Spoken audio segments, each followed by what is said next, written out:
जय माता दी, राधे राधे, हर हर महादेव। हम अपने सभी यूट्यूब फैमिली से नमस्ते प्रणाम करते हैं। और आप सब कैसे हैं? उम्मीद करती हूँ बहुत अच्छे होंगे।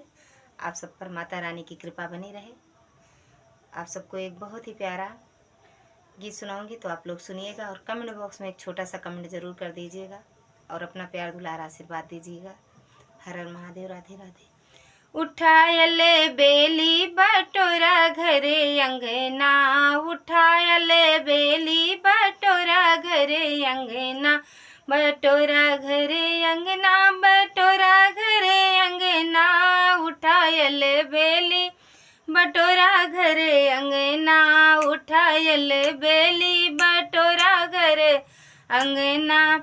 केथुआ के बढ़नी केथुआ लगल बंधना, केथुआ के बढ़नी केथुआ लगल बंधना, के करे फुलवा बरसे मोरे अंगना, के करे फुलवा बरसे मोरे अंगना।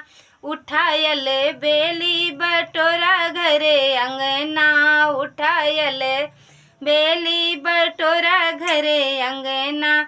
सुतवा के बढ़नी रेशम लागल बंधना, सुतवा के बढ़नी रेशम लागल बंधना, ज्ञान के फुलवा बरसे मोरे अंगना, ज्ञान के फुलवा बरसे मोरे अंगना।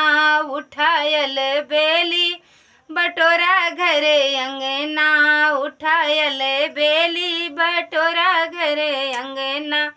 कहाँ सो है बाजू बंद, कहाँ सो है कंगना, कहाँ सो है बाजू बंद, कहाँ सो है कंगना, कहाँ सो है सुर्खी बिंदिया, कहाँ सो है ललना, कहाँ सो है सुर्खी बिंदिया, कहाँ सो है ललना।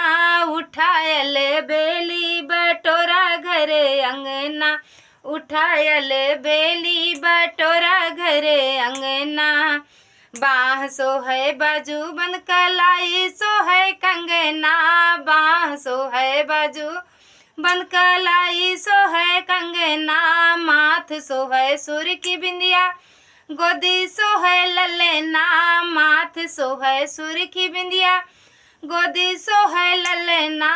उठायल बेली बटोरा घरे अंगना, उठायल बेली बटोरा घरे अंगना, उठायल बेली बटोरा घरे अंगना, उठायल बेली बटोरा घरे अंगना, उठायल बेली।